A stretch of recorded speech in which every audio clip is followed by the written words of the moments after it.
वो तो extra ordinary तो शुरू से ही था पढ़ते समय। वो शुरू में तो 3 क्लास तो वो ये न्यूटन पब्लिक स्कूल है कोसली रोड के ऊपर, फिर 5वीं तक उसने विवेकानंद आर्य नगर में है उससे की थी। उसके बाद में लॉरेंस में चला गया था। लॉरेंस से +2 करने के बाद में उसने 6 महीना कोचिंग ली नारायणा जो IIT के पास है वहाँ उसकी रैंकिंग उस टाइम बहुत ठीक थी, 600-700 के बीच में थी मेरी समझ में तो। और उसके बाद में एडमिशन हो गया तो वो कहने लगा कि फर्स्ट जो चॉइस है मैं उस IIT के अंदर जाऊंगा। फिर मैं अभी देख ले, मैं तो ये कह रहा था मैं अभी दिल्ली बुल्ली ले ले हम भी मिलाएंगे। नहीं बोले ना बम्बे जाऊंगा। मैं बम्बे चला गया, IIT कर ली। IIT के बाद में कैंपस के अंदर उसके आते थे वो ये कंपनियां आती थी जॉब के लिए, तो उसने मुझे कहा कि भाई वो कंपनी वाले आते हैं और कैंपस से ही ले जाते हैं, क्या करूं। तो मैं उसको कहने लगा, मैं कहा भाई ये कंपनी वाले तो बक्कल फोड़ते हैं, 2 लाख का काम करेगा जब 1 लाख रुपए देंगे और पढ़ ले। फिर उसने मास्टर ऑफ डिजाइनिंग करी। उस दौरान फोटोग्राफी का भी उसने काफ़ी चाव था, साथ साथ फोटोग्राफी का भी उसने मामला जोड़ा, वो भी उसकी अच्छी प्रोग्रेस मिली। और उसके बाद में उसने 6 महीना के लगभग दिल्ली एक कंपनी के अंदर सर्विस भी करी। फिर वो जो बेटी थी वो कनाडा थी, वो कनाडा ले गई उसने, 2-2.5 साल तक वहाँ भी उसने सर्विस करी कंपनी में, जो एक अच्छी वो रेपुटेड कंपनी थी उसमें। उसके बाद में कहने लगा भाई मैं तो नौकरी नहीं करूँगा और मैं इंडिया आऊँगा। तो मैंने यस कर दी, आ गया। आने के बाद में वह उसने फिर अपना दिल्ली चला गया। दिल्ली 3 महीने तक रहा। गर्मी का मौसम था, गर्मी उर्मी लग गई। उसके बाद में मैंने उसको टेलीफोन में वो मैसेज कराया व्हाट्सएप पर, भाई धन दौलत और साम्राज्य तो फिर मिल जाते हैं, परंतु ज़िंदगी चली गई तो फिर कुछ नहीं मिलेगा। फिर वो मसूरी की तरफ, धर्मशाला और मसूरी की तरफ चला गया। उसके बाद में उसने अपना ये फैसला ले लिया सन्यासी बनने का। जब ये फैसला लिया अचानक लिया गया या फिर पहले ही उनकी कोई ऐसा था कि वो इस वेश में जाए? वैसे तो इस साइड में तो उसका काफ़ी अर्धकुंभ था, उज्जैन में भी वो गया था, घूमता फिरता तो वो रहता था हमेशा। क्योंकि एक मेरे पास एक किताब थी राहुल संस्कृत्यान की घुमक्कड़ शास्त्र, वो भी उसने पढ़ी थी और उससे वो उस किताब से काफ़ी प्रभावित भी था। और फिर यहाँ सर्दियों के मौसम में तो वो उत्तरी भारत में शिमला मसूरी साइड में चला जाया करता। और अचानक तो फैसला हमें तो बताया नहीं उसने कि भाई मैं ये फैसला लेने जा रहा हूँ। यानी सोच कह सकते हैं उनकी धार्मिक सोच थी शुरू से ही ना, इस मामले में तो वो ठीक था, उसकी सोच तो बहुत पॉजिटिव थी शुरू से ही। फिलहाल आप संपर्क में हैं?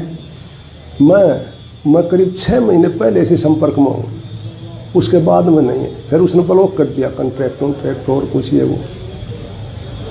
मैंने कोशिश भी करी, मेरी बेटियाँ भी कहती थी कि पापा उसे संपर्क करो, तो वो फिर धीरे धीरे वो टाइम निकलता गया। और अब भी मैं कोशिश में था, मुझे इल्म होया था कि हरिद्वार है वो, तो मैं कहा भाई उससे विजिट करते हैं।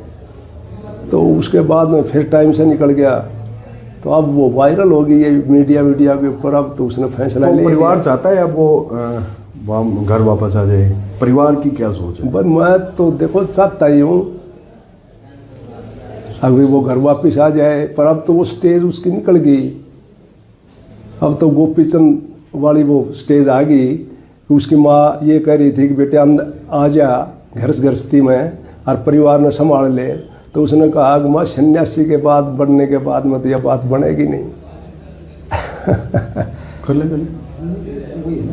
अब क्या संदेश मैसेज क्या करना चाहेंगे आप? क्योंकि इस तरह से जब परिवार आपका पता चले हमें अकेला ही बेटा है।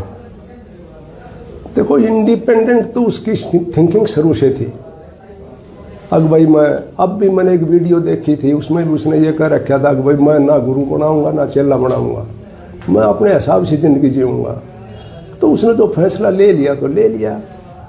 हर आदमी को अपनी ज़िंदगी जीने का अधिकार है, तो प्रेशर तो उसके ऊपर मैं डाल ही नहीं सकता, क्योंकि IIT कर रखी थी, 34 साल की उम्र हो गई, तो उसको प्रेशराइज करके तो आप कोई चीज़ मना नहीं सकते। अब यानी परिवार एक लास्ट ट्राई कर सकता है? ट्राई तो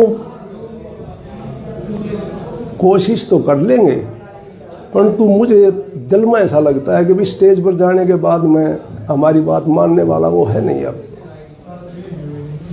ना तो मैं अब भी ट्राई हूँ, परंतु मैंने वो बिटिया से अमेरिका है, वो आजकल उससे बात करी थी, तो वो कहने लगी पापा अब तो उसके मीडिया और चारों तरफ मतलब जो है कि उससे लोग मिलने के लिए इतने हैं, और आपको ये मालूम इलम हो जाएगा कि भाई उसके फादर भी आए हुए होंगे, तो उन्हें पता नहीं आपके पीछे पड़ जाएंगे और समस्या बन जाएगी आपको, और उससे मिलने भी नहीं देगा कोई। तो इस कारण ना तो मैं अब भी कोशिश में था। आप और आपकी मिसेस दोनों पढ़े लिखे हैं, कोशिश तो कर लेंगे, परंतु मुझे दिल में ऐसा लगता है कि भी स्टेज पर जाने के बाद में हमारी बात मानने वाला वो है नहीं। अब ना तो मैं अब भी ट्राई हूँ, परंतु मैंने वो बिटिया से अमेरिका है, वो आजकल उससे बात करी थी, तो वो कहने लगी पापा अब तो उसके मीडिया और चारों तरफ मतलब जो है कि उससे लोग मिलने के लिए इतने हैं, और आपको ये मालूम इलम हो जाएगा कि भाई उसके फादर भी आए हुए होंगे, तो उन्हें पता नहीं आपके पीछे पड़ जाएंगे और समस्या बन जाएगी आपको, और उससे मिलने भी नहीं देगा कोई। तो इस कारण ना तो मैं अब भी कोशिश में था। आप और आपकी मिसेस दोनों पढ़े लिखे हैं, अधिवक्ता हैं आप भी, हाँ, दो प्रधान भी रहे हैं, तो थोड़ा सा आपके बारे में भी थोड़ा। अब मेरा तो ये था कि भाई LLB करी, फिर MA भी करी थी जयपुर यूनिवर्सिटी से, उसके बाद हम प्रैक्टिस में आ गए, और 1983 का मेरा रजिस्ट्रेशन हाई कोर्ट का, तो प्रैक्टिस कर रहे हैं अपनी।